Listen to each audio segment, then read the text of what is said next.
எல்லாருக்கும் வணக்கம். First of all இந்த ஆடியோ லான்ச் அண்ட் ட்ரெய்லர் லான்ச்சுக்கு வந்ததுக்கு ரொம்ப ரொம்ப thanks. And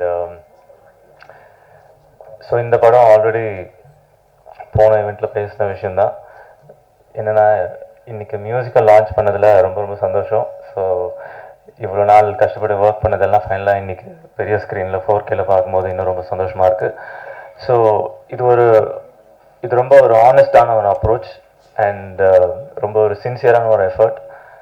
so first of all congratulations to director Dayal sir.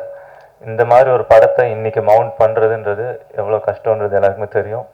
ஒரு டென்ஸான ஒரு ஃபிலிம் அண்ட் ஒரு டென்ஸான தீம் அண்ட் அது ரொம்ப சின்சியரான ஒரு effort. And also for all the technicians and for all the artist for being a part of this film. It means a lot. And first Daya sir எங்கிட்ட இந்த கதையை சொல்லும் போது அவர் என்ன இன்டென்சிட்டியோட சொன்னாரோ, என்ன ஒரு டென்ஸாக சொன்னாரோ, அந்த விஷயங்கள் எல்லாத்தையும் எல்லா கேரக்டர்ஸுமே அவங்களுடைய பெர்ஃபார்மன்ஸில் எடுத்துகிட்டு வந்திருக்காங்க. அண்ட் எனக்கு ரொம்ப இன்ஸ்பைரிங்காக இருந்தது பேக்ரவுண்ட் ஸ்கோர் பண்ணும்போது. And we had lots of discussions background score எப்படி இருக்கணும் இந்த படத்துக்கு. அண்ட் ஆல்சோ இப்போ நீங்கள் கேட்ட பாட்டை பாடின எல்லா singers, Vijay Prakash, MD Pallavi and மதுச்சியம் பாலா, இந்த பாட்டுக்கு என்ன ஒரு எனர்ஜி எடுத்துகிட்டு வரணுமோ, என்ன ஒரு சோல் எடுத்துகிட்டு வரணுமோ அதை அவங்க எடுத்துகிட்டு வந்திருக்காங்க. So thank you so much once again Dayal sir for making me a part of this film. And also as a captain of the ship, I know you ninga verum direction mattum illama how you maintain everything, that's your strong point. And I wish you all the best and I wish you that you make hundreds and hundreds of films and entertain us. Thank you so much. Thanks a lot.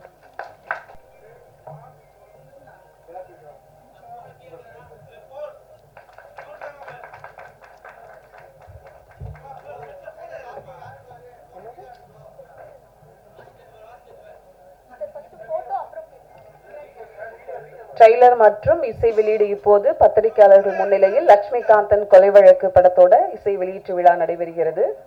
Thank you. ஆக்சுவலாக creative டீமுங்கிறது Kavitha Bharathi sir, அப்புறம் இன்னும் சரவணன், அவர் சர்வராஜ், அவர் எல்லாம் சேர்ந்த அணி. இது ஆக்சுவலாக எங்கேருந்து start பண்ணோன்னா, முதல்ல தர்புகா சிவா சார். பயங்கர பிரமிப்பான விஷயம் என்னென்னா, ஒரு லிரிக்ஸை கையில் கொடுத்து அதுக்கு இசையமைக்கிறதுங்கிறது ஒன்று. ஆனால் ஒரு கவிதையை, ஒரு பாரதியார் அவருடைய கவிதையை கொடுத்து அது இசை வடிவமாக எப்படி வருங்கிறது இயக்குனர் ஒரு இது வச்சுருந்துருப்பார். ஆனால் நாங்கள் முதல்ல கேட்கும் போது பயங்கர பிரமிப்பாக இருந்தது, அவ்வளோ அழகாக இருந்தது. இந்த படத்தோட எல்லா பாடல்களும் பார்த்தீங்கன்னா ஆல்ரெடி அவர்கிட்ட கவிதையை கொடுத்துட்டு அதுக்கப்புறம் அதுக்கு இசையமைக்க சொன்ன பாடல்கள். அதை இப்படி ஒவ்வொரு பாடலும் ஒவ்வொரு எமோஷன் பேசுது. அதை அவ்வளோ அற்புதமாக பண்ணியிருக்கிறாரு. இந்த படத்தோட பயங்கர ஸ்ட்ராங்கே எனக்கு சாரும் ஒத்துப்பாரு, தயால் சாரும். பேக்ரவுண்ட் ஸ்கோர், இது எப்படி நீங்கள் இசை பாடல்கள் பார்க்குறீங்களோ அந்த பேக்ரவுண்ட் ஸ்கோர் அவ்வளோ அமேசிங்காக பண்ணியிருக்காரு. எனக்கு ஒன்றே அவர் நிறையா படங்கள் பண்ணோம். அது அவர்கிட்ட லாஸ்ட் டைமும் நான் சொன்னேன், எங்கே சார் பண்ண மாட்டீங்கன்ட்டு. இன்னும் நிறையா படங்கள் பண்ணணும் சார் நீங்கள். அடுத்து இந்த ஆல்ரெடி இந்த திரைப்படத்தை பற்றி இதுக்கு முன்னாடி இருந்த அந்த ப்ரெஸ் மீட்டில் தேவையான அளவுக்கு தாண்டி நிறைய டீட்டெயிலாகவே நான் தான் சொன்னேன் சார்கிட்ட, கிட்டத்தட்ட படத்தில் இருக்க எல்லாமே சொல்லிட்டீங்களே சார் அப்படின்ட்டு. இது நிறைய அலசியிருக்கிறாரு. திரைப்படத்தோட எந்த களத்தை பேசுது இது, அதெல்லாமே நிறையா பேசியிருக்கிறாங்க. முக்கியமாக இந்த படத்தை முதல்ல என்னை கதை படிக்க தான் என்னை கூப்பிட்டுருந்தாரு. படிச்சுட்டு எப்படி இருக்குது சும்மா படித்து பாருங்கன்ட்டு. எனக்கு இந்த கதை படித்தவுடனே முதல்ல தோணுனது எடுத்த உடனே கடலூர் அப்படின்னு படித்தேன். அடுத்து விழுப்புரத்தில் நடக்கிற கதை. அதுவே ஏன்னா நாங்கள் கனெக்ட் ஆனதே அதில் தான். இந்த மாதிரி ஒருத்தவர் இயக்குனர் உங்களை பற்றி பேசினாருன்னு சொல்லிட்டு ஒரு பத்திரிக்கையிலேருந்து சொன்னாங்க. யாருங்க அப்படின்னா, தயால் பத்மநாபன் அப்படின்னாங்க. என்ன பேசினாரு? இந்த மாதிரி உங்கள் திரைப்படத்தை பற்றி பேசினார். அவர் யாருங்கன்னா, கன்னடத்தில் பெரிய இயக்குனருங்க, அவர் 20 படத்துக்கு மேலே எடுத்திருக்காரு, கொன்றால் பாவங்கிற படம் இங்கே எடுக்கிறாரு. அப்போ அவரை பற்றி விசாரிக்கும் போது அவர் விழுப்புரம் தெரிஞ்சுது. விழுப்புரத்துலேருந்து போய் ஒருத்தர் பெங்களூர் போய் கன்னடத்தில் 20 படம் எடுத்திருக்காரான்னு அப்படி தான் தேட ஆரம்பித்தேன் அவர். அதுக்கப்புறம் தான் நாங்கள் கனெக்ட் ஆனோம். முக்கியமாக இந்த கதை படிக்கிறப்போ ஏன்னா காலகாலமாக நம்ம சென்னை, மதுரை, கோயம்புத்தூர் இப்படிலாம் நிறைய திரைப்படங்களை பேசுகிறோம் அந்த களத்தை. ஆனால் எனக்கு ஒரு கடலூர், விழுப்புரம், ஒரு திட்டக்குடி, கள்ளக்குறிச்சி, வேலூர், திருவண்ணாமலை இப்படி பேசுகிற கதைகள் ரொம்ப அபூர்வமாகவே இருக்குது. அதில் இவர் இந்த கதையை படிக்க ஆரம்பிக்கும் போது அந்த களத்துலேருந்து நான் போகும்போது அது எனக்கு இன்னும் எனக்கு பயங்கர ரொம்ப ரொம்ப இதாக ஈடுபாடாக இருந்துச்சு. அதுக்கப்புறம் இந்த கதை பேசுகிற களம் அது இது எந்த இடத்துலையும் பிரச்சார நெடியாக மாறாமல் அதை எப்படி அதை அணுகணுங்கிறத ரொம்ப சரியாக அணுகியிருக்கிறாரு. எனக்கு கிட்டத்தட்ட கான்வர்சேஷனே பார்த்தீங்கன்னா இதுக்கு அதோட மேலே வந்து பாண்டே சார் ஃபஸ்ட்டே சொன்னார் அவர், சார் இது யார் சார் நடிக்கிறா போலீஸ் அப்படின்னு. ரங்கராஜன் பாண்டே நடிக்கிறார் அப்படின்னோடனே நான் வந்து கவிதா பாரதி சார்கிட்ட கேட்டேன், சார் எப்படி சார் சரியாக இருக்குமா அப்படின்னு கேட்டால், இல்லை சார் அது நாங்களும் டிஸ்கஸ் பண்ணோம், ஆனால் கடைசியாக வந்து அது பாண்டே சார்கிட்ட நின்றுடுச்சு. அப்புறம் நான் பாண்டே சாரை மைண்டில் வச்சுக்கிட்டு திருப்பி அதை படிக்கும் போது பார்த்தா ஆமாம் கரெக்டாக இருப்பார். அப்புறம் நான் பாண்டே சார்ட்டி ஷூட்டிங் ஸ்பாட்டில் ஒரு தடவை கேட்டேன், சார் கிட்டத்தட்ட உங்களை வந்து ஒரு பொலிட்டிக்கலாக கொஞ்சம் உங்கள்கிட்ட வந்து வேறுபட்டு நின்று நாங்கள் வந்து உங்களை வந்து கொஞ்சம் வேறுபட்டு உங்களை பார்க்குற பார்வையே நாங்கள் வந்து கொஞ்சம் ஒரு வெறுப்பு பார்வையை எப்படி சொல்லிடக்கூடாதுல்ல, கொஞ்சம் இதாக இருக்கும் போது, ஆனால் நீங்கள் நடிக்கும் போது ஆனால் சில பேரை வந்து பிடிக்கவே பிடிக்காது கடைசி வரைக்கும். இவர் நடிக்கும் போது ரொம்ப பிடிச்சிருக்கு. ஏன்னா கவிதை சொல்லுவார், சார் ரொம்ப இவர் என்ன சார் ரொம்ப பிடிச்சி போயிடுது நம்மளுக்கு, இவ்வளோ அற்புதமாக நடிக்கிறது. ஆமாம் சார் அப்படின்ட்டு அப்புறம் நான் ரங்கராஜன் பாண்டே சாரை போய் டிஸ்கஸ் பண்ணால் கிட்டத்தட்ட அவர் என்ன சொல்றாருன்னா அவரே ஒத்துக்கிறாரு, சார் நான் நடிக்கல சார், என் கேரக்டர் அதான் சார்ன்ட்டார் அவரு. கிட்டத்தட்ட அந்த இதில் தான் இருக்காரு. அட என்னப்பா இவர் நடிக்கலன்றாரு, ஆனால் அவ்வளோ அற்புதமாக. நான் ஆக்சுவலாக படிக்கும் போது எங்களுக்கு வந்து பாண்டே சார் வந்தாருன்னா இது எதுக்காக இவங்க பாண்டே சார் உள்ள சேர்க்குறாங்க, ஏதாவது சரி இந்த படத்துக்கு ஏதாவது ஒரு இது இருக்குமா அது இருக்குமாலாம் யோசிக்கிறோம். ஆனால் அவர் நடிக்கிறத பார்த்துட்டு அவுட்புட்டை பார்த்துட்டு கிட்டத்தட்ட அவர் பேசுகிற அந்த கான்வர்சேஷன்லாம் வந்து அவர் ரொம்ப அசால்ட்டாக பண்ணியிருக்கிறாரு. குறிப்பாக வந்து வெற்றி வந்து இங்கே இல்லை, ஆனால் வந்து இந்த படம் வந்து அவருக்கு எப்படி வந்து எல்லா கதைகளும் அவர் வந்து சூஸ் பண்ணுறாரோ அதே மாதிரி இந்த படம் அவரோட கெரியரில் ரொம்ப முக்கியமான படமாக இருக்கும். இது பேசுகிற விஷயங்களாகட்டும் எல்லாமே. அப்புறம் கவிதா பாரதி சார் நிறையா இப்போ எல்லாருமே கவிதா பாரதி சாரோட ரைட்டிங் இந்த படத்தில் வந்து ரொம்ப முக்கியமான அந்த டைலாக்ஸ் எல்லாமே அவ்வளோ ஷார்ப்பாக அவர் பண்ணியிருக்கிறாரு. நீங்கள் எந்த இடத்துலையும் ஒரு பிரச்சாரமாக இந்த படத்தை பார்க்க மாட்டீங்க. இந்த படத்தோட எடிட்டர் பூபதி அவர் அவ்வளோ அவரும் சரி ரொம்ப இந்த படத்துக்காக அவ்வளோ ஒர்க் பண்ணியிருக்கிறாரு. அப்போ ஏற்கனவே சொன்ன மாதிரி தயாள் சார் எனக்கு வந்து நம்ம நிறையா வந்து படித்து நான் வந்து வி சேகர் சார் வந்து ஒரு மினிமலான ஒரு படம் எடுப்பார். கேஎஸ் ரவிக்குமார் சார் ரொம்ப ரொம்ப ஷெடியூலாக கரெக்டாக பிளான் பண்ணி எடுப்பார். மணிவண்ணன் சாரோட அந்த இதெல்லாம் படிச்சிருக்கோம் கேட்டிருக்கிறோம். ஆனால் நம்ம ஒர்க்காக பண்ணும்போது வேறு படங்கள் ஒர்க் பண்ணுறோம், ஒரு பிரம்மாண்டம் நம்ம ஒர்க் பண்ணும் போதே நம்மளுக்கு இது வேணும் இது தேவைப்படுதுன்னு இந்த மினிமலில் ஒரு மேஜிக் எப்படி பண்ண முடியுங்கிறது இந்த கிட்டத்தட்ட ஒரு 15-20 நாள் எனக்கு தெரிஞ்சு இந்த ஷூட்டிங் ஸ்பாட்டில் வந்து அவ்வளோ வந்து அவரோட அந்த மினிமல் மேஜிக் வந்து எனக்கு அவ்வளோ வியப்பாக இருந்துச்சு. இன்றைக்கி நம்ம வந்து இந்த இயக்குநர்கள்லாம் பேசுகிறோம், மணிவண்ணன் சார் இதெல்லாமே கிட்டத்தட்ட அந்த சீனியாரிட்டிக்காக கிடையாது. நான் சொல்கிறது வந்து அந்த இயக்குனராக அந்த பார்வையை சொல்கிறேன். அவங்கெல்லாம் எப்படி ஒரு 50 படம் 100 படம் ராமநாதன் சார் 100 படம் பண்ணார்ல, அந்த மாதிரி எனக்கு தெரிஞ்சு இவர் கன்னடத்தில் 20 முடிஞ்சு போச்சு, தமிழில் 100 படம் பண்ணிடுவார் நான் நம்புகிறேன். அப்புறம் இங்கே இருக்கிற மற்ற எல்லாருமே நான் ஏன்னா டீம்லேயும் நான் இருக்கிறதுனால தனித்தனியாக வாழ்த்துறதுக்கு இல்லை, இந்த படத்தை வந்து சரியாக வந்து மக்களிடையே கொண்டு போகிறது வந்து பத்திரிகையாளர் நீங்கள் தான். இந்த படத்தில் நான் அசோசியேட் ஆனது ரொம்ப சந்தோஷமாக நினைக்கிறேன். நன்றி. That was beautiful. Thank you so much. Good evening everyone.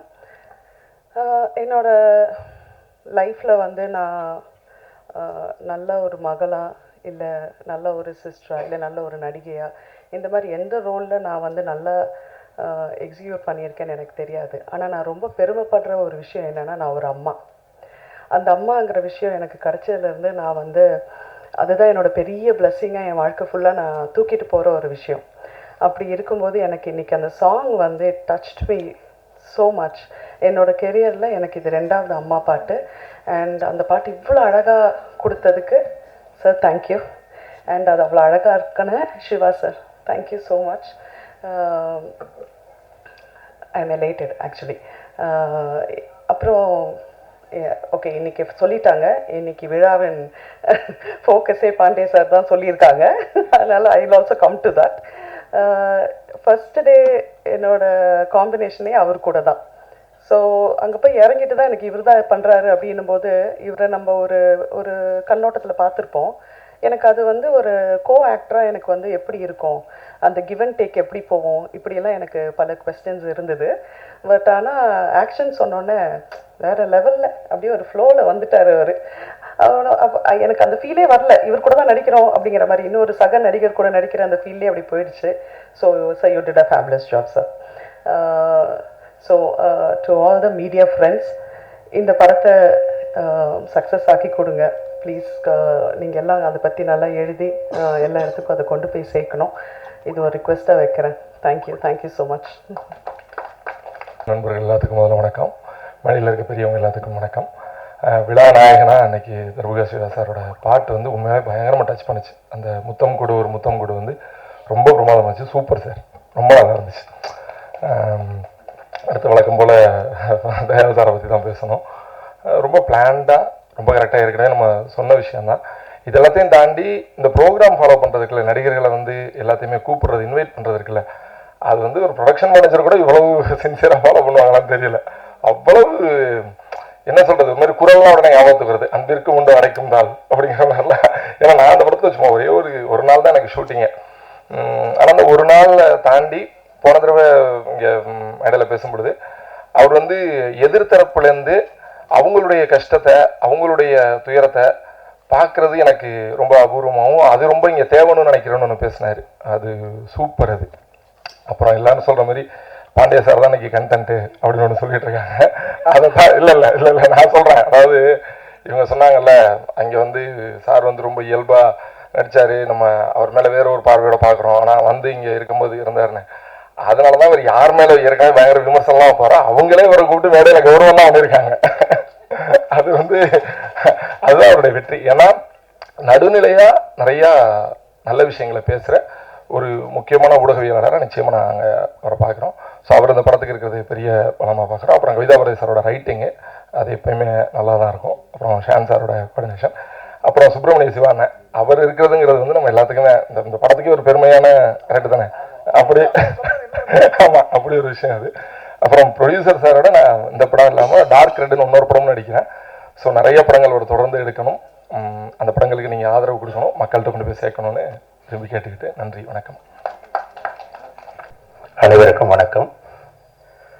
அரசியல் தலைவர்களிலேயே ஒரு கூட்டத்தை எப்படி கையாள வேண்டும், ஊடகத்துறையினருக்கு எந்த அளவுக்கு சுதந்திரத்தையும் எந்த அளவுக்கு சிக்கல் இல்லாத ஒரு கூட்டத்தையும் தர வேண்டும் என்பதில் மிகவும் குறிப்பாக எல்லாத்தையும் உணர்ந்து எந்த சிக்கலும் இல்லாமல் பார்த்து கொள்ளக்கூடிய ஒரு தலைவர் கலைஞர் அவர்கள். அவர் எந்த கூட்டத்திற்கு வந்தாலும் மற்ற தலைவர்கள்லாம் கூட்டத்தில் 2 மணி 1 மணி 3 மணிக்கெல்லாம் போய் பேசுவாங்க. அவர் மட்டும் அப்படி இல்லை. எல்லா கூட்டங்களிலும் 10 மணிக்குள்ளே அவர் பேசி முடிச்சிருவார். காரணம், அது 10 மணிலேயே 9 மணிக்கு முதல்ல தொடங்கும் போதே அன்றைய முக்கிய செய்திகளை பேசிவிட்டு, இன்னைக்கு இதுதான் முக்கியமான செய்தி, நாங்கள் அதுக்கு பிறகு கொஞ்சம் பேசுவோம், அதனால் சீஃப் ரிப்போர்ட்டர்லாம் கிளம்புங்க, போய் தலைப்புச் செய்திகளை ஏற்றிருங்கன்னு சொல்லிடுவார். அந்த மாதிரி ஒரு நாளைக்கு 4 ப்ரெஸ் மீட் 5 ப்ரெஸ் மீட் இவ்வளோலாம் பார்த்துட்டு வந்து மிகவும் நெருக்கடிகளோடு உட்கார்ந்துருக்கிற உங்களுக்கு உங்கள் கஷ்டம், உங்கள் சிக்கல்கள் அந்த இடத்திலிருந்து புரிந்து வந்தவன் நான் என்பதால் மிகச் சுருக்கமாக பேசி விடுகிறேன். சுருக்கமாக பேசுகிறேங்கிறது தான் இவ்வளோ நீளமாக பேசியிருக்கேங்கிறத நீங்கள் புரிஞ்சுக்கணும். ஒரு பொது புத்தியில் என்ன சொல்லப்பட்டிருக்கிறதோ, என்ன எழுதப்பட்டிருக்கிறதோ, பொது சமூகம் எதை புரிந்து கொண்டிருக்கிறதோ, எதை எப்படி நடத்துகிறதோ அதை அப்படியே சொல்வதற்கு ஒரு கலைப்படைப்பு தேவையில்லை. கலை சாமானியர்களுக்கானது, சரியாக சொன்னால் மைனாரிட்டிகளுக்கானது. பொதுவாக நமக்கு இப்போது இந்த தலைமுறைக்கு நாம் உட்பட சட்டத்தின் மீதும் நீதியின் மீதும் நம்பிக்கை குறைந்து வருகிறது, அல்லது நீதிக்காக காத்திருக்கிற பொறுமை நமக்கு குறைந்திருக்கிறது. எந்த குற்றம் நடந்தாலும் நாம் விரும்புகிற நியாய தீர்ப்பு என்னன்னா, அவங்கள என்கவுண்டரில் போட்டுறணும் அப்படிங்கிறது தான் இன்றைக்கு மொத்த சமூகம் மொத்தம் நாடும் எதிர்பார்க்கிறது. அது என்கவுண்டர்னா என்ன அப்படியெல்லாம் ஒன்றும் இல்லை. சாதாரண மாவுக்கட்டு கையங்காலையும் போட்டு போலீஸ் ஸ்டேஷனில் ஒருத்தர் வந்து அடுத்த நாள் மாவுக்கட்டு போட்டு கூட்டிகிட்டு வந்துட்டான்னா நமக்கு பாதி நீதி வென்று விட்டதாக நாம் நம்புகிறோம். அதில் காசு இல்லாதவனுக்கு உண்மையான கட்டு, பணம் இருக்கிற குற்றவாளிகளுக்கு அந்த கட்டுக்குள்ளே ஒன்று இருக்காது, வெறும் கட்டுத்தான் இருக்கும் என்பது நம்மில் பலருக்கு தெரிந்திருக்க நியாயமில்லை. அப்படி என்கவுண்டரையும் மரணத்தையும் உடனடி தண்டனையாக கருதுகிற இந்த சமூகத்தில் இந்த படம் நீதி தருகிற, நீதிமன்றம் தருகிற மரண தண்டனையே வேண்டாம், அதை மீண்டும் மறுபரிசீலனை செய்யுங்கள் என்பதை பேசுகிறது. அந்த வகையில் தயாள் பத்மநாபன் வெறும் ஒரு வணிகத்திற்கான இயக்குனர் அல்ல, அவர் இந்த சமூகத்திற்கான பொறுப்பை உணர்ந்து படத்தை எடுத்திருக்கிற இயக்குனர். அவர் கன்னடத்தில் தனக்கெரு ஒரு பாணியை வைத்து தனக்கென ஒரு வட்டத்தை வைத்து இங்கு நாம் யாரையெல்லாம் போற்றுகிறோமோ போற்றினோமோ அந்த போற்றப்படுகிற ஒரு இயக்குனராக தமிழ்நாட்டிலிருந்து போய் கன்னடத்தை வெற்றி கொண்டிருக்கிற ஒரு இயக்குனர். அவருக்கு உங்கள் அனைவர் சார்பாகவும் நான் வாழ்த்துக்களை தெரிவித்துக் கொள்கிறேன். இந்த படம் வந்து இது முன்னோட்டம் என்பதனால் இதுக்கு மேல் நான் படத்து கதைக்குள்ள நான் போக விரும்பல. இது முன்னோட்டம். தர்புகா அவர்களை பற்றி ஷான் பேசியவர்கள்லாம் தொட்டு விட்டு சென்றிருக்கிறார்கள். 7வது மனிதனில் ஒரு பாட்டு வரும், ஒரு பாரதியார் பாட்டு, அச்சமில்லை அச்சமில்லை அச்சமில்லைன்னு எல் வைத்தியநாதன் சார் பண்ணியிருப்பாங்க. ஒரு அற்புதமான பாட்டு. அந்த பாடலுக்கு அடுத்தபடியாக பாரதியாரை எல்லா இடத்திலும் கொண்டு சேர்க்கிற ஒரு பாடலை தர்புகா தந்திருக்கிறார். வாழ்த்துக்கள். பாரதியார் பாட்டுகளை கூட நம்ம கேட்டிருப்போம். எல்லா சபைகளிலும் பாரதிக்கு இடம் உண்டு, பாரதிதாசனுக்கு இடமில்லை. அதில் இருக்கிற அரசியல் மிகவும் நுட்பமானது. ஒரு கனக சொற்பதத்தினம் தன்னை பாரதிதாசனாக அறிவித்துக் கொண்டாலும் கூட பாரதியை ஏற்றுக்கொண்டவர்கள் பாரதிதாசனை நிராகரிக்க செய்கிறார்கள். அது மறைத்து விடுகிறார்கள், மறந்து விடுகிறார்கள். அப்படி ஒரு பாடலை எடுத்து முத்தம் கொடு என்கிற, அதுவும் பழவேந்தர் பாடல். நான் ஒரே ஒரு கோரிக்கை வைக்கணும்னு நினைச்சேன். அதில் பார்த்தேன், பாடல் கவிஞர் பாரதிதாசன் இருந்தது. தயவு செய்து அதை பாவேந்தர் பாரதிதாசன் என்று மாற்றிக்கொள்ளுவார் கேட்டுக்கொள்கிறேன். அவர் பாடல்கள்லாம் நமக்கு எழுச்சி மிக்க பாடல்களாக தான் தெரியும். அவர்கிட்ட இருக்கிற ஒரு மிக மென்மையான பாடலை எடுத்து தயார் பண்ணியிருக்காரு. இந்த கதைகளை பேசிட்டு அதுக்கான பாடலுக்கான காட்சிகள் எல்லாம் பேசும்போது, நான் உங்களுக்கு 2 பாட்டு அனுப்புறேன் சார், நைட்டு கொஞ்சம் பார்த்துட்டு எப்படி இருக்குன்னு சொல்லுங்க அப்படின்னாரு. என்கிட்ட யாரு பாட்டுங்க அப்படின்னு. பாட்டு யாருன்னு நீங்க கண்டுபிடிக்கலாம், இல்ல தெரியலன்னா கேளுங்க, நான் சொல்றேன். பாட்டு மட்டும் பாருங்க எப்படி இருக்குன்னு அனுப்புனாரு. இந்த 2 பாடலும் பாரதியார் பாட்டும் இந்த பாரதிதாசன் பாடலை அனுப்புனாரு. கேட்டேன், சார் இது எப்படி சார் முடியுமா பாடலாக்க, இல்லை தர்புகா பண்ணுவாருன்னு சொன்னார். அப்போ அந்த பாடலை எடுக்கும் போதே அவருக்கு இசையமைப்பாளர் நம்பிக்கை இருந்தது. அந்த நம்பிக்கையை மிக அழகாக கொண்டு சேர்த்திருக்கிறார். பாரதியாருக்கும் பாரதிதாசனுக்கும் இந்த படம் மிகப்பெரிய நினைவஞ்சலியாக இருக்கும். ஒளிப்பதிவாளர் பன்னீர் அவர் வரல, ஒரு ரொம்ப ஒரு சீனியர் ஒளிப்பதிவாளர். அவர் வந்து இந்த படத்தினுடைய இவருடைய தயாளனுடைய வேகத்துக்கு ரொம்ப கஷ்டம் ஈடு கொடுக்கிறது. பொதுவாக பன்னீர் சார் படம் பண்ணும்போது ஷார்ட்டை என்ன வேணுங்கிறத சொல்லிட்டு இயக்குநர்கள் ஒதுங்கி விழுவார்கள். பன்னீர் தான் வந்து அவர் வைப்பார், ஷார்ட் வைப்பார், அவர் தான் லைட் வைப்பார். லைட் எங்கே வைக்கணும், அதுக்கு அந்த ஸ்டாண்டு எத்தனை ஃபில்டர் இருக்குன்னு வரைக்கும் சொல்லி பாவம் அவருக்கு இவருக்கும் கொஞ்சம் இவருக்கு அடாப்ட் ஆகிறதுக்கு அவருக்கு 2 நாள் ஆச்சு. அதுக்கு பிறகு அவர் வழி கொண்டு வந்துட்டார். வாழ்த்துக்கள். வெற்றிக்கு பொதுவாக ஒரு வெற்றி என்பதனுடைய பேர் போலவே நடிகர் வெற்றி வந்து ஒரு கதையை தேர்ந்தெடுத்தால் அது நல்ல கதை அப்படிங்கிற பெயரை அவர் பெற்று வைத்திருக்கிறார். இந்த படம் அதற்கு மேலும் ஒரு சான்று. மற்றும் என்னுடைய சக தொழில்நுட்ப கலைஞர்கள், நடிகர்கள் அனைவருக்கும் நான் வாழ்த்துக்களை கூறிக்கொள்கிறேன். எல்லோரும் முன்மொழிந்திருக்கிறதை நானும் வழிமொழியத்தான் வேண்டும். ரங்கராஜ் சார் அவர் சொல்லும்போது எங்கெங்கேயும் யாரையோ சொல்லி கடைசியில் இந்த கேரக்டரு சார் ரங்கராஜ் பாண்டே முடிவு பண்ணியிருக்கேன் அப்படின்னாரு. இல்லை ரங்கராஜ் பாண்டே வேணுமான்னு கேட்குறீங்களா, முடிவு பண்ணியிருக்கீங்களான்னு நான் கேட்டேன். இல்லை சார் முடிவு பண்ணியிருக்கேன் சார், பேசிட்டேன் சார்னாரு. பேசிட்டு வந்த பிறகு கருத்து எப்படி சார் சொல்றது அப்படின்னு. அரசியல் ரீதியாக நேர் எதிர்கோணத்தில் நிற்கக்கூடியவன் நான், அல்லது இங்க இருக்கிற நாங்கள். நான் உண்மையிலேயே அவரை எதிர்கொள்வதற்கு வந்து ஒரு சின்ன தயக்கத்தோடு தான் இருந்தேன். சார் இன்னைக்கு பாண்டி சார் கதை சொல்ல போனோம், வரீங்களான்னு கேட்டார் இயக்குனர். நான் நடிகனாகவோ இல்லை அவர் நண்பனாகவோ இருந்திருந்தா நான் நிச்சயமாக வந்திருக்க மாட்டேன். பார்த்துக்கலாம் சார், இந்த இதில் கதையிலும் எழுத்திலும் பங்கு இருப்பதால் வரேன் சார். அங்கே பொதுவாக தான் பேசணும், வேறு எதுவும் இல்லை. படப்பிடிப்பு தளத்திற்கு வந்த பிறகு பொதுவாகவே நமக்கு எப்பவுமே முன் முடிவுகள் இருக்கும்ல. இப்போதும் ஒருபோதும் நான் அவருடைய அரசியலோடு முரண்பட்டு தான் இப்போ அதை மறுபடியும் சொல்கிறேன். ஆனால் நடிகராக அவருடைய அர்ப்பணிப்பு வந்து எனக்கு உண்மையிலேயே ஆச்சரியப்பட வைத்தது. எந்த இடத்திலும் அவர் தன்னுடைய அறிவு கொண்டு எந்த காட்சியும் அணுகவே இல்லை. இது தப்பு, இது சரின்னு எதுவுமே சொல்லல. அவர் இதை இப்படி பண்ணா சரியா இருக்குமா, அப்படி பண்ணா சரியா இருக்குமான்னு கேட்டாரு. அந்த இயக்குனர் என்ன எதிர்பார்த்தாரோ, என்ன எதிர்பார்த்து எழுதணுமோ, முடிந்தவரை அதை கொண்டு வர்றதுக்கு அவர் காட்டிய ஆர்வம் நாம் அறிந்த ரங்கராஜ் பாண்டே இல்லாது. அதற்கு பிறகு நான் சொல்ல விரும்புவது என்னவென்றால், வெளியில் அவருக்கு என்ன ஆளுமை இருக்கோ அந்த படப்பிடிப்பு அரங்கத்திற்குள் வரும்போது அந்த கிரீடத்தை அவர் சுமந்து கொண்டு வரவே இல்லை. கேரவான்குள்ள வச்சிருந்தாரான்னு தெரியாது, இல்லை வீட்டிலேயே கழட்டி வச்சிட்டாரான்னு நாங்க பார்க்கவே இல்லை. ஒரு போன் அவர் வந்து கேமராவுக்கு முன்னாடி பேசவே இல்லை.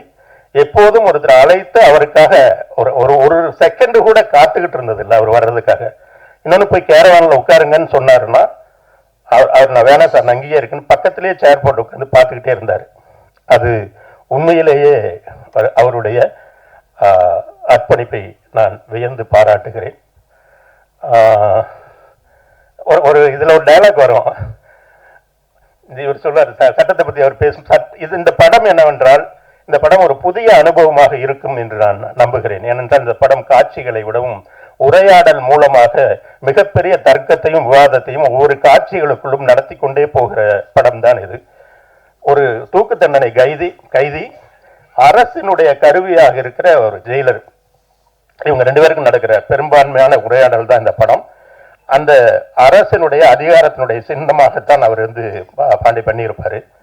அதில் பேசும்போது ஒரு டைலாக் வரும், ஒரே நாடு ஒரே சட்டம். சார் இது நீங்க எனக்குன்னே எழுதுனீங்களா சார், என்ன வச்சு பேச வைக்கிறீங்கன்னு.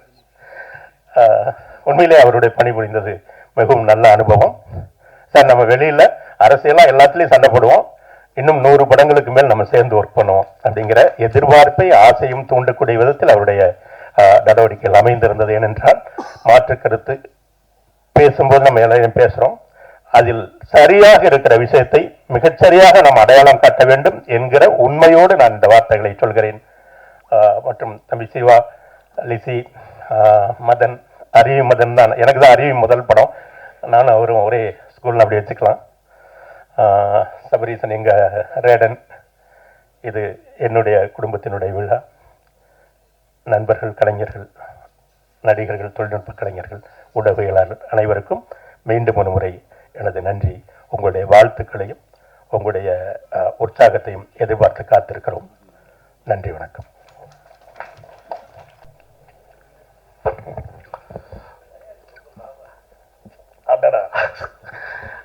அன்பாலான அனைவருக்கும் வணக்கம். லட்சுமிகாந்தன் கொலை வழக்கு, இதில் வந்து எல்லாரும் சொன்ன மாதிரி அண்ணன் பாண்டிய வந்த பிறகு நம்ம ஏதோ நீங்கள் தம்பிங்களா அண்ணங்களா எங்களையும் கொஞ்சம் போடுங்க, அவ்வளோதான் ரிக்வெஸ்ட் பண்ணி ஆரம்பிக்கிறேன். இந்த விழாவினுடைய நாயகன் தர்புகா சிவா வந்து இப்போ நான் ஒரே ஒரு கேள்வி தான் அவர்கிட்ட கேட்கணும். பாரதியார் கவிதைகளில் அவரே வந்து ராகம் எழுதிடுவார். பாரதியார் வந்து கவிதைகளில் அவரே ராகம் எழுதிடுவார், தாளமும் அவரே எழுதிடுவார். இந்த பாட்டு, இந்த ராகம், இந்த தாளம்னு போட்டிருப்பார் பாரதியார். அப்படி இசையமைக்கப்பட்டதா இல்லை நீங்கள் வேற தாளம் வேற ராகத்தில் இசையமைச்சிருக்கீங்களா? நீங்கள் வேற ஒன்று பண்ணியிருக்கீங்க. ஓ சரி சரி சரி. ஏன்னா பாரதியார் அந்த அளவுக்கு துல்லியமாக தான் அவர் கவிதை எழுதுவார். பட் அந்த ராகத்தையும் நீங்கள் ஒரு தடவை பாடி காட்டணும். அந்த ராகம் அவர் சொன்ன ராகம் என்ன, நான் என்ன ராகத்தில் பண்ணுறேன் இல்லை சார், அது ஒரு இன்ட்ரெஸ்டாக இருக்கும். அடுத்ததுல எதையாவது ஒன்று செய்யுங்க, ரொம்ப அருமையாக இருக்கும். ஆமாம், வெற்றி விழாவில் ரைட்டு அண்ணன் சொன்ன மாதிரி இருக்கு. இந்த லட்சுமிகாந்தன் கொலை வழக்கு அண்ணன் கவிதா பாரதி சொன்ன மாதிரி இது வந்து விவாதமே பண்ணல, உரையாடல் தான் பண்ணுது. அதுதான் போன தடவை வந்து தயாள் சொல்லியிருந்தார். ஒரு உரையாடலை ஆரம்பிச்சு வைக்கிறது. ஏன்னா எந்த குற்றமும் இன்னைக்கு நம்ம குற்றம் நினைக்கிறது பிற்காலங்களில் அது குற்றம் இல்லாமலும் போயிடலாம். எல்லா குற்றவாளிகளும் வந்து ஏதோ ஒரு தேவைக்கு தான் குற்றம் பண்றாங்க. இப்போ திருட்டு பண்றதாக சொல்லப்படுது. இதில் திருட்டு என்பது ஒரு மிகப்பெரிய ஏழ்மையினுடைய வன்முறை, ஏழ்மை ஏற்படுத்திய வன்முறை தான் திருட்டு, இல்லையா? இல்லைன்னா ஏன் திருட போறான்? திருட்டுக்கு ஒரு நியாயம் என்ன சொல்லுதுன்னா ஏழ்மை தான், வேற எதுவுமே இங்க காரணமா இருக்க முடியாது. என்னன்னா ஒரு நம்ம என்ன சொல்றது, ஒரு ஒரு திருடன், அந்த திருடன் என்ன பண்ணுவான், ஒரு அவனுடைய மகனை திருடன் ஆக்கணும்னு அவன் பொண்டாட்டி சொல்லிகிட்டே இருக்கும். பொண்டாட்டி சொல்லும். உடனே அந்த பொண்டாட்டி அவன் ஏற்றுக்க மாட்டான். திருட்டுன்னா சாதாரணமாக நினைக்கிறேடி, அது எவ்வளோ கஷ்டம் தெரியுமா? அதெல்லாம் வந்து நீ வாதியார் வேலை, இந்த டாக்டர் வேலை, வக்கீல் வேலை மாதிரி கிடையாது. இது பயங்கரமான ஒரு நுணுக்கமான வேலை. திருடு எல்லாம் நினைச்சிட்டு இருக்காங்க திருட்டு பையன்ட்டு, அவன் சீக்கிரமா திருட முடியுமா அப்படின்னு அவன் பொண்டாட்டிக்கிட்ட அது முடியாது, இது ரொம்ப திறமையான தொழில் சொல்லிட்டு இருப்பான். கடைசியா வேற வழி இல்லை, அவனுடைய மனைவியினுடைய வேண்டுகோள் எனக்கு அவன் பையனும் நான் திருட வைக்கிறேன், திருட வரேன்றான். சரின்ட்டு அவனுக்கு பயிற்சி தருவான். பயிற்சினா டேய் முதல் பயிற்சி எந்த வீட்டில் திருடலான்னு முதல்ல நீ கண்டுபிடிச்சிட்டு வா அப்படின்வான் திருடன். உடனே அவன் போய் அந்த பையன் போய் பல நாள்கள் அப்படியே அலைஞ்சு கிளைஞ்சு ஒரு நாள் சொல்லுவான் அவங்க அப்பாட்ட, அப்பா இந்த வீட்டில் திருடலான்னு நினைக்கிறேன்னா அவன் சொல்கிறதெல்லாம் கரெக்டாக இருக்கும். ரொம்ப நாள் வீடு பூட்டி இருக்கு, கொஞ்சம் தனியாக இருக்குது, அடுத்து வந்து பின் வாசலும் இருக்குது நம்ம தப்பிச்சு ஓடுறதுக்கு, இந்த மாதிரிலாம் பல காரணங்கள் சொல்லுவான். அப்பா சொல்லுவார், பரவாயில்லடா திருட்டினுடைய ஆரம்பத்தில் ஓரளவு நீ புரிஞ்சு வச்சிருக்க, உனக்கு திருட்டு கண்டு தரேன்ட்டு அவனை அழைச்சிட்டு போவான். ஒரு நாள் திருட அழைச்சிட்டு போய் 2 பேரும் வீட்டுக்குள்ளே போவானுவேன். போயிட்டு டேய் தர்றா அங்கே தர்றா இங்கே தர்றான்னு அப்பா சொல்லிக்கிட்டே இருந்துட்டு அவன் அங்கேருந்து போவான் பாருங்க. அப்போ வந்து எல்லா கதையும் பூட்டிட்டு இவன் எஸ்கேப் போயிடுவான். அப்பா பையனை வீட்டுக்குள்ளே வச்சுட்டு இவன் எஸ்கேப் போயிடுவான். அப்பா எஸ்கேப் பண்ணாலும் இவன் என்னடா இது நம்ம பூட்டிட்டு ஓடிட்டானேன்னு அப்பா அப்பான்னு கத்துவான். இவன் உள்ள மாட்டிட்டான். மாட்டிக்கிட்டா இவன் டப்புன்னு தட்டின உடனே அங்கங்க இருக்கிற பக்கத்து தெருவுக்காரன் வீட்டுக்காரன் வந்து வீட்டை சூழ்ந்துருவானு. இப்போ அப்பக்காரன் ஓடிட்டா இப்ப அப்பங்காரன் வீட்டில் போய் எங்கங்க பையனை பொண்டாடி கேட்பா, இல்லை அவனுக்கு தொழிலாம் கட்ட மூட்டெல்லாம் கட்டிக்கிட்டு இருக்கேன், வந்துருவான்னு சாப்பாடு சொல்லுவான். இப்போ கொஞ்ச நேரம் கழிச்சு பையன் ஓடி வருவான். ஓடி வந்து அம்மா என்னை வந்து மாட்டி விட்டான்ட்டான் அம்மா, இவன் ஆச்சா போச்சா அப்பனை திட்டுவான். இப்போ அப்பா சிரிப்பான், கை தட்டுவான். திருடாப்பா என்னடான்னா அவன் பொண்டாட்டி கேட்பேன்னா, இல்லடி இவன் முழு திருடுக்கு தகுதி ஆயிட்டான். ஏன்னா நான் பூட்டிட்டு வந்ததே எதுக்குன்னா திருடன் என்பவன் தப்பிக்க தெரியணும் ஒருத்தனுக்கு. சரி இவன் எப்படா தப்பிக்க தெரியான்னு கேட்கும் போது என்ன சொல்லுவான், எல்லாம் துரத்துறாங்க, நான் கதவை உடச்சு கிடிச்சிட்டு ஓடி வந்தா ஒரு இடத்துல ஒரு கிணறு இருந்திருக்கும். கிணறுல சோப் போடுறதுக்கு ஒரு பெரிய கல் வச்சிருப்பாங்க எப்போதுமா. அந்த கல்லை தூக்கி டமால்னு கிணத்துல தூக்கி போட்டுட்டு இவன் ஓடிடுவான்.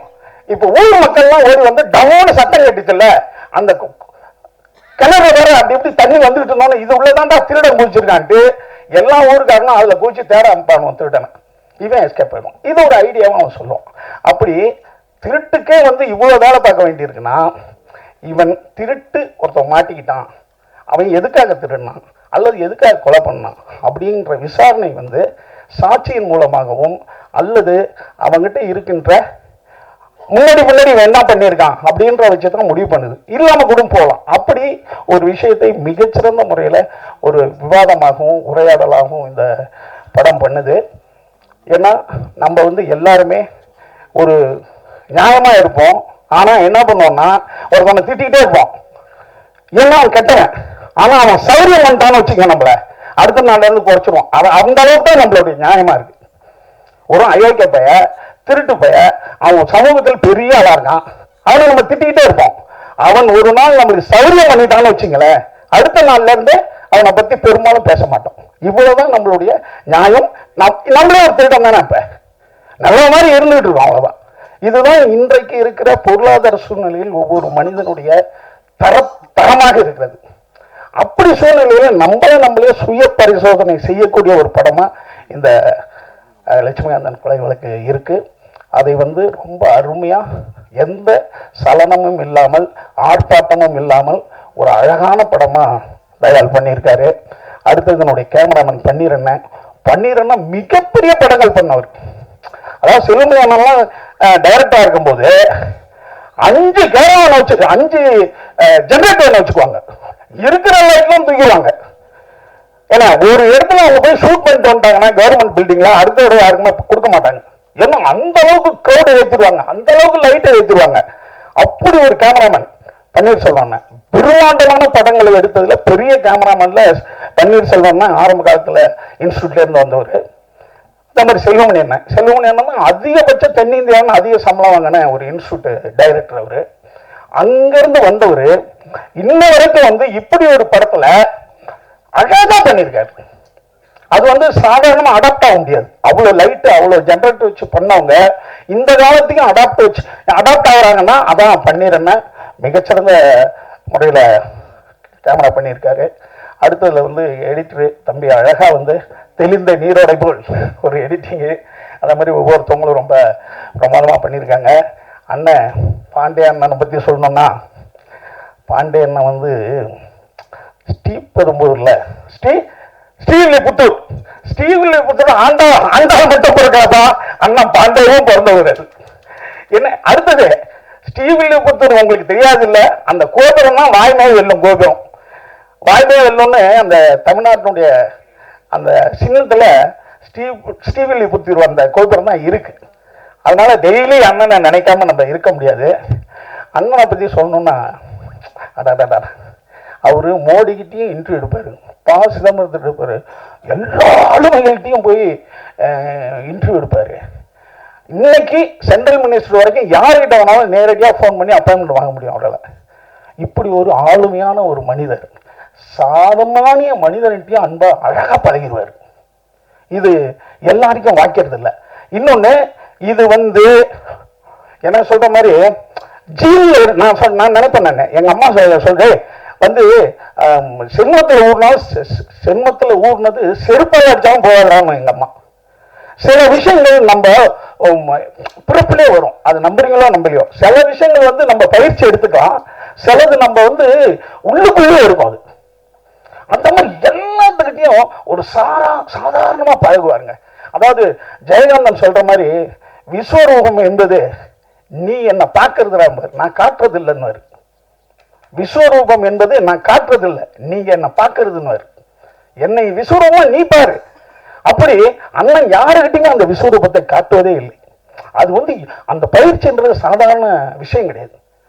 அதான் எம்ஜிஆரை பத்தி நம்பியார் சொல்லுவார், உலகத்தில் உள்ள அதிர்ஷ்டங்கள் எல்லாம் எம்ஜிஆருக்கு தானாக வந்து சேர்ந்தது, அதை தாங்கக்கூடிய சக்தி எம்ஜிஆருக்கு இருந்ததுன்னு. ஒரு வெற்றியை, ஒரு புகழ தாங்குகிற சக்தி இருக்குல்ல, அது சாதாரண கிடையாது. அது கடவுளுடைய சக்தி. அது கடவுள் ஏன் கல்லா வச்சிருக்கான்? அது புகழை ஏற்றுக்க கூடாது. ஒரு மனிதனை நீங்க கடவுள் ஆகிட்டீங்கன்னா அவன் ஆட ஆரம்பிச்சுவான். அதனாலதான் கடவுளை வந்து கல்லாகவும் கடவுளை வந்து ஒரு உலகமாகவும் வச்சிருக்கிறது இல்லையா? அல்லது மரமா வச்சுக்கலாம். அதெல்லாம் புகழை ஏத்துக்காது. நீ தண்ணி ஊத்தினாலும் ஒரு மரம் உனக்கு நிழல் தரும், பழம் தரும். நீ தண்ணியே ஊத்துல, அது யாருமே தெரியாதனாலும் உனக்கு பழமும் நிழலும் ஒரு மரம் தரும். அந்த மாதிரிதான். அந்த மாதிரி அண்ணன் வந்து என்ன ரொம்ப, இது எப்படி இதனால முடியுது, இது ரொம்ப புகழ்ற மாதிரி நினைக்காதீங்க, இயல்பாவே உண்மை அது. இல்ல அதான் இன்னைக்கு அப்படிதான் இயல்பு, ஒரு மனிதனுடைய இயல்பு. அந்த இயல்பு வந்து அவருக்கு வந்து வரமாக கிடைச்சிருக்கு அவருக்கு. அது வந்து நான் நிச்சயமா அந்த பயிற்சியை நம்ம எடுத்துக்கணும். நம்மளுக்கு 4 பெரிய மனிதனை தெரிஞ்சாலே நம்ம ஆடுற ஆட்டம் தாங்க முடியல. அவருக்கு இவ்வளவு பெரிய மனிதர்களை பழக்கமாக வைத்துக் கொண்டு எளிய மனிதர்கள்ட்டையும் பழகிறது வந்து மிக சிறப்பு. அதுக்கு ஒரு உதாரணம் சொல்றேன். நேர்கொண்டை பார்வை படம் 15 நாள் வந்து நம்ம அஜித் சார் கூட இருந்தாங்க. இவருக்கு முடிஞ்சு போச்சு. ஒரு இன்டர்வியூல சொல்லியிருந்தாரு, முதல் நாள் முடிஞ்சிருச்சு, இவர் ஃப்ளைட் டிக்கெட் போட்டு கிளம்பினோடனே அஜித் சொல்லியிருக்காரு, சார் இருக்கு சார், நாளைக்கு எனக்கு முடிஞ்சது, ஒன்னா போகலாம், சார்ட்டர் ஃப்ளைட் போகலாம். இப்போ இவருடைய உயரத்துக்கு அவர் கூப்பிடலாம், ஒன்னா போகலாம். அந்த இன்டர்வியூல சொல்றாரு, தலை அஜித் மாதிரி இவ்வளோ பெரிய ஆளுகள்லாம் சார்ட்டர் போகலாம், ஆனா என்னையும் கூப்பிட்டாரு அப்படின்னு ஒரு ஆஃபீஸ் மாதிரி பக்கத்துல இருந்து அப்படியே ஒட்டிட்டு போக வேண்டியதுதானேன்றாருங்க. இதெல்லாம் வந்து என்னன்னு கேட்டீங்கன்னா, ஒரு பெரிய மனிதன் எவன் ஒருவன், இயேசு சொன்ன மாதிரி தான், எவன் தன்னை தாழ்த்தி கொள்கிறானோ அவன் உயர்த்தப்படுவான் அல்லது உயர்ந்து இருக்கிறான்னு அர்த்தம். நீங்க 10 50 காசு பாக்கெட்ல போடுங்க, கலகலன்னு சத்தம் போடும். 10 500 நோட்டு வைங்க, சத்தமே போடாது. ஏன்னா அப்படி உயர்ந்த மனிதர்கள் தன்னை பெருமை கொள்வதே இல்லை. அதுக்கு நான் பார்த்த உதாரணம் வந்து நிறைய பேர்ல அண்ணன் வந்து ஒரு மிகச்சிறந்த உதாரணம். அந்த பண்பை நம்ம கத்துக்கிறோம். அதோட இல்லாம இன்னைக்கு ஒரு ரகசியம் சொன்னாரு, அதை நீங்க கேட்டு தெரிஞ்சுங்க. அந்த கைலாசான ஒரு இடம் இருக்கு. அந்த இடத்துல நம்ம அண்ணன் சாமானிய மனிதனாக இருந்து மிகப்பெரிய உயர்ந்த நிலைக்கு போனேன் நித்யானந்தா அங்கதான் இருக்காரு. ரொம்ப பிராக்டிகலா அடிப்பாரு கருத்துக்களை. அவரை நம்ம வந்து ஒரு பிராசபரா தான் எடுத்துக்கணும், ஒரு சாமியாரெல்லாம் என்ன எடுத்துக்க முடியாது. ரொம்ப எளிய மனிதர்லேருந்து அந்த உயரம் போனவர். அவர் வேலைக்கு ஒரு மனிதனை சேர்ப்பது எப்படி அப்படின்ற நுணுக்கத்தை அண்ணன் எனக்கு இன்னைக்கு சொல்லி தந்தாங்க எங்களுக்கெல்லாம். அதை நீங்களும் கேட்டு தெரிஞ்சுங்க. ரொம்ப புதுமையா இருந்தது அது. என்ன அதே போல அண்ணன் வந்து எப்படி இதை மைண்ட் மேனேஜ் பண்றாரு அதையும் இன்னைக்கு சொல்லி ஆகணும். ஒரு பெரிய மனிதர்கள்ட்ட பழகும் போது இப்ப சிதம்பரத்திட்ட கேள்வி கேட்கிறாருங்க. அவர் கேள்வி கேட்ட உடனே அவரு ஒரு ஓபன் பண்ணிட்டாரு. ஒண்ணு என்ன தெரியுமா, இந்த கருப்பு பணம் இருப்பாருங்க, அண்ணங்கிட்ட சொல்லிட்டாரு, பாதி வந்து நல்ல பணம், பாதி கருப்பு பணம் தான். அதுதான் இந்திய எக்கனாமி. இது ரொம்ப உலகத்திலே இந்திய எக்கனாமி வந்து ஒரு புதுமையானது. பாதி பணம் கருப்பு பணம் தான் ஓபன் பண்றாரு. அது எந்தெந்த கருப்பு பணம்னு இவர்கிட்ட லிஸ்ட் போடுறாரு. எது கருப்பு பணம், அந்த கருப்பு பணம் எப்படி வெள்ளையாகும் அப்படின்னு சொன்னார். அப்படி ஒரு கேள்வி நாயகன் கேள்வியை வாங்குறது அதுல புதுசா இருந்தது எனக்கு. ஒரு ஒரு ஒரு பெரிய மினிஸ்டர் அவரே கருப்பு பணம் இருக்குதான், அதை ஒழிக்கிறது ரொம்ப கஷ்டம் தான், அது எப்படி வெள்ளை பணம் ஆகுன்ற அளவுக்கு இவர்கிட்ட சொன்னாரு. அந்த மாதிரி ஒரு விஷயத்தை ரொம்ப உள்ள போய் பேசுற அளவுக்கு ரொம்ப பெரியவர். அதே மாதிரி நம்மள மாதிரி சாமானிய மனிதர்கள்ட்டையும் ரொம்ப எளிமையா பேசுற அளவுக்கும் இருக்கிறாரு. அந்த நுணுக்கத்தை நம்மளுக்கு சொல்லி தரணும். அதே போல அண்ணனை போல பல பேர் வந்து அண்ணன் உண்டாக்கிட்டு இருக்காங்க. அவங்களும் அண்ணனை போல் வளரட்டும், இந்த படம் மாபெரும் வெற்றி அடையட்டும். அண்ணன் ப்ரொடியூசரை பத்தி சொல்லணும். எப்படி உட்கார்ந்துருக்காரு பாருங்க, இதான் ஒரு ப்ரொடியூசருக்கு அழகு. ஷூட்டிங் ஸ்பாட்டுக்கு எப்பயாவது வருவாரு, அவரை இவர் சொல்லணும் இவர் தான் ப்ரொடியூசர்னு, இல்லைன்னா இவரே சார் நவருங்க சார். ஆனா நான் தான் ப்ரொடியூசர் சொல்ல மாட்டார், ஓரமா போயிடுவார். அந்த அளவுக்கு ரொம்ப அருமையான தங்கமான ஒரு அண்ணன். கடுமையா படம் எடுத்துக்கிட்டே இருக்காரு. அதை நீங்க கேளுங்க, அவர் எத்தனை படம் எடுத்திருக்காரு, எத்தனை படம் எடுத்துக்கிட்டு இருக்காருன்னு கேளுங்க. அதுவும் மிகப்பெரிய ஒரு வித்தை, ஒரு ரகசியம். அதையும் அவர்கிட்ட கேளுங்க. அடுத்தது மேடம், தம்பி, அப்புறம் எல்லாத்தையும் யார் யார் நடிச்சிருக்காங்களோ அனைவருக்கும் என்னுடைய வாழ்த்துக்கள். இந்த டெக்னீஷியனுக்கு என்ன வாழ்த்துக்கள். சீக்கிரம் உட்காரு, டைரக்டர் கைப்பற்றாரு. உங்க அனைவருக்கும் நன்றி, இந்த வாய்ப்புக்கும் நன்றி.